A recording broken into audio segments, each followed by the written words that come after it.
Hello everyone, welcome to channel learn with ease. आज का topic है रिटायरमेंट और डेथ ऑफ अ पार्टनर, जिसमें हम सॉल्व करेंगे क्वेश्चन नंबर 77 चैप्टर 5 डी के गोयल की बुक से क्लास 12 अकाउंट्स के लिए। ऑनलाइन सेशंस अगर आप चाहते हो क्लास 11 और 12 दोनों के लिए हैं। इंटरेस्टेड स्टूडेंट मुझे व्हाट्सएप कर सकते हैं इस नंबर पर अपना नाम और क्लास। तो तीन पार्टनर है X Y Z. Profit sharing ratio 3:2:1 है। बैलेंस शीट दी गई है 31 मार्च 2022 की। 31 जुलाई 2022 को वाई की डेथ हो गई है और पार्टनरशिप डीड के अकॉर्डिंग डिजीज्ड पार्टनर के एग्जीक्यूटर को क्या क्या मिलना है वो दिया गया है। एक तो कैपिटल का बैलेंस, उसको रिजर्व में कितना शेयर है उसका वो दिया जाएगा। उसका प्रॉफिट में कितना शेयर बनेगा करेंट ईयर में, जब तक कि उसका डेट ऑफ डेथ है उतने टाइम तक उसने जो काम किया है उसमें उसका शेयर ऑफ प्रॉफिट कितना बनेगा। उसके बाद गुडविल की वैल्यूएशन करनी है आपको और उसमें इसका शेयर निकालना है। वाई का कितना शेयर बनना है वो भी उसको देना है। इन्वेस्टमेंट को आपने बेच दिया है और वाई के एग्जीक्यूटर को पेमेंट कर दी है। सभी पार्टनर्स के कैपिटल अकाउंट, वाई के एग्जीक्यूटर का अकाउंट और बैलेंस शीट बनानी है एक्स और जेड दोनों पार्टनर्स की, मतलब कि रिमेनिंग पार्टनर्स की जो न्यू बैलेंस शीट बनेगी वो आपको बनानी। किस तरह से इस क्वेश्चन को करोगे, क्या डिफिकल्ट लग रहा है आपको? जो आपने रिटायरमेंट वाले क्वेश्चंस किए हैं बिल्कुल सेम वही है, कुछ भी डिफरेंस नहीं है। डिफरेंस है तो आपको करंट ईयर का जो प्रॉफिट कैलकुलेट करना है और जो पेमेंट करनी है एग्जीक्यूटर को वो। तो अब आप देखो आप अपने क्वेश्चन को कैसे स्टार्ट करते हो, गुडविल के एडजस्टमेंट से। गुडविल के एडजस्टमेंट के लिए आपको क्या चाहिए, गेनिंग रेशियो और वाई का शेयर ऑफ गुडविल।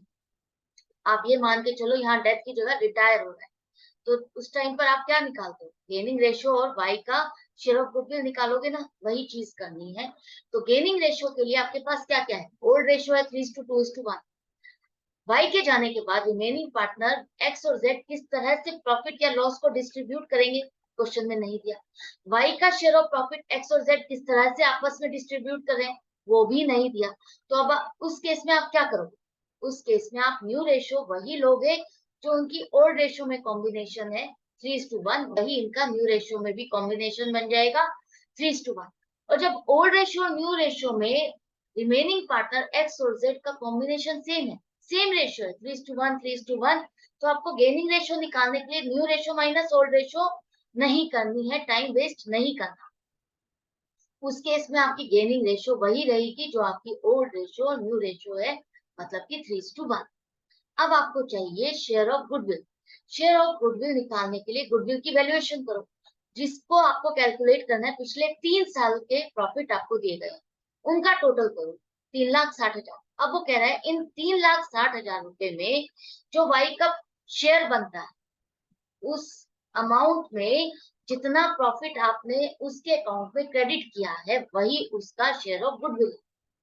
3,60,000 में 2/6 उसका शेयर ऑफ प्रॉफिट बनता है। 1,20,000 रुपए आप उसके अकाउंट में क्रेडिट कर चुके हो, वही उतनी ही अमाउंट उसकी गुडविल बनेगी, उतना ही अमाउंट आपको उसको गुडविल का देना। तो अब यहाँ पर आपको अलग अलग अमाउंट लेकर के कैलकुलेट करने की जरूरत नहीं है। कंसोलिडेटेड अमाउंट आपसे मांगी गई है तो वही अमाउंट ले सकते हो आप। टोटल 3,60,000 का 2/6 निकालोगे तो 1,20,000 उसकी गुडविल बनती है, उसका शेयर ऑफ गुडविल बनता है।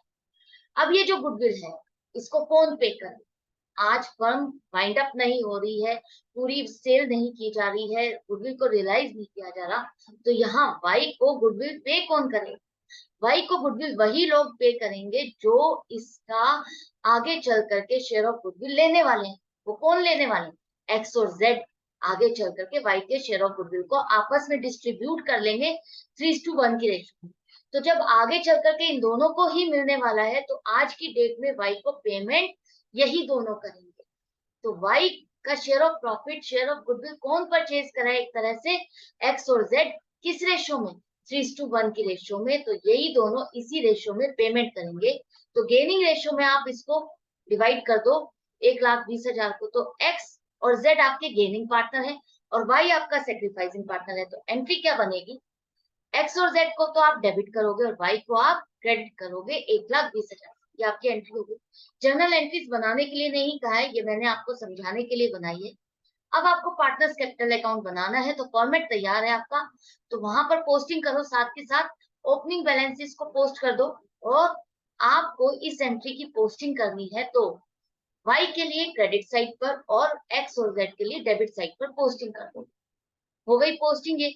इसके बाद चेक करो क्या बैलेंस शीट में कोई रिजर्व हैं, एक्यूमुलेटेड प्रॉफिट्स या लॉसेस हैं। हाँ है, 90,000 के हैं, जिसके बारे में क्वेश्चन साइलेंट है, कुछ भी नहीं कह रहा। तो हम क्या करेंगे, इस 90,000 को ओल्ड पार्टनर्स मतलब कि तीनों पार्टनर में ओल्ड रेशियो में डिस्ट्रीब्यूट कर देंगे।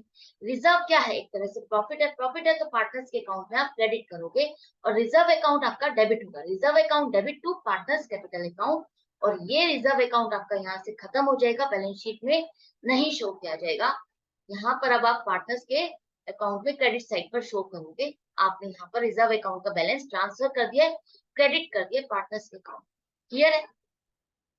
ये सब करने के बाद अब आपका क्या रह गया, जो उसका करंट ईयर का प्रॉफिट है उसकी कैलकुलेशन करो। उसकी कैलकुलेशन के लिए आपको क्या चाहिए, वो कह रहा है कि आपको करंट ईयर का प्रॉफिट कैलकुलेट करने के लिए जो पिछले 3 साल के प्रॉफिट्स हैं उनका एवरेज प्रॉफिट दो।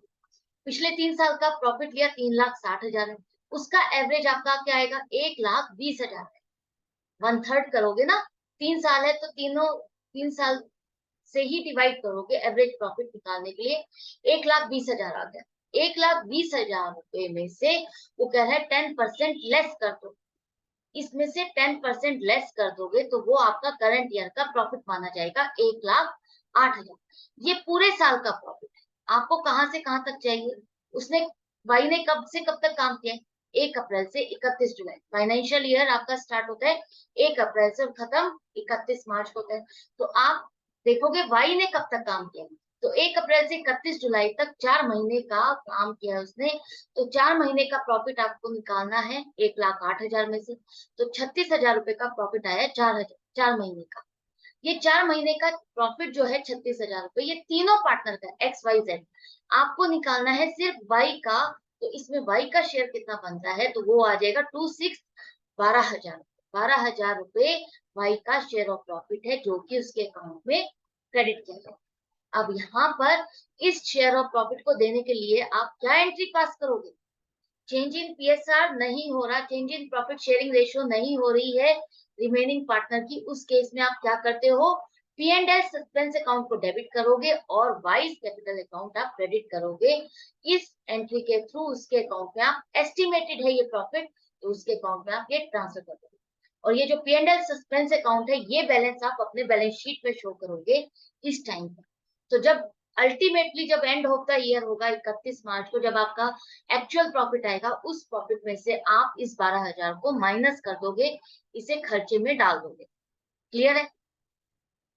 अब यहाँ पर आप वाई के अकाउंट में क्रेडिट साइड पर पोस्टिंग करो 12,000 रुपए। यहाँ सारी पोस्टिंग करने के बाद अब आपको क्या करना है, बैलेंस करना है, चेक करना है कि कितना बैलेंस आ रहा है वाई का, जो कि आपको उसके एग्जीक्यूटर के अकाउंट में ट्रांसफर करना है।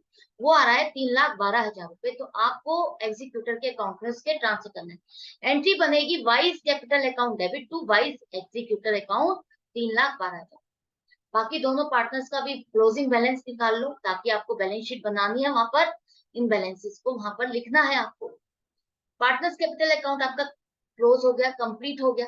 इसके बाद वाई का एग्जीक्यूटर अकाउंट जो है वो भी वाइज एग्जीक्यूटर अकाउंट भी आपको बनाना है। एग्जीक्यूटर अकाउंट में आपने वाइज कैपिटल अकाउंट से बैलेंस ट्रांसफर किया 3,12,000, और क्वेश्चन में कहा है कि उसको पेमेंट भी कर दी गई है, तो पेमेंट कर दी गई है तो क्या एंट्री हो जाएगी, Y's executor account debit to bank account. Bank के थ्रू आपने पेमेंट कर दी है 3,12,000, वो अकाउंट आपका क्लोज हो गया, खत्म हो गया। क्लियर है।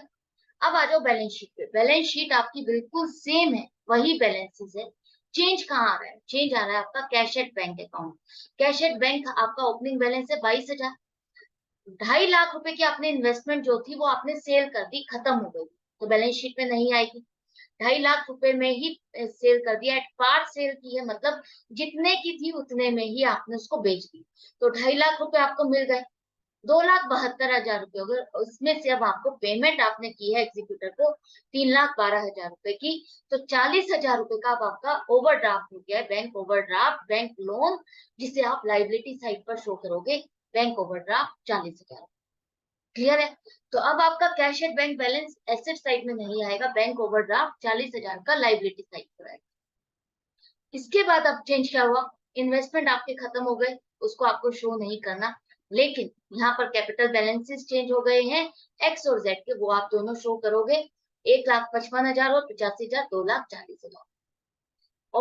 और क्या था, आपने वाई का जो प्रॉफिट आपने करंट ईयर का ट्रांसफर किया था, वहां पर P&L सस्पेंस अकाउंट खोला था, जो कि मैंने आपको बताया था, वो आपके बैलेंस शीट में शो किया जाएगा 12,000 रुपए से एसेट साइड पर। डेबिट बैलेंस है तो एसेट साइड पर शो करोगे, खर्चा भी तो डालना है आपको, वो भी डेबिट होता है। तो यहाँ पर 12,000 ये भी डल गया। एंड में टोटल चेक करो, दोनों साइड का टोटल मैच कर रहा है, तो बैलेंस शीट कंप्लीट है, करेक्ट है, क्वेश्चन कंप्लीट हो गया। आई होप आपको अच्छे से समझ में आ गया होगा, कोई डाउट या कंफ्यूजन नहीं रही होगी। फिर भी अगर कुछ है, कुछ नहीं समझ में आया, तो आप कमेंट सेक्शन में लिख करके पूछ सकते हो। मैं मिलूंगी आपसे नेक्स्ट वीडियो में नेक्स्ट क्वेश्चन के साथ। Good bye and take care.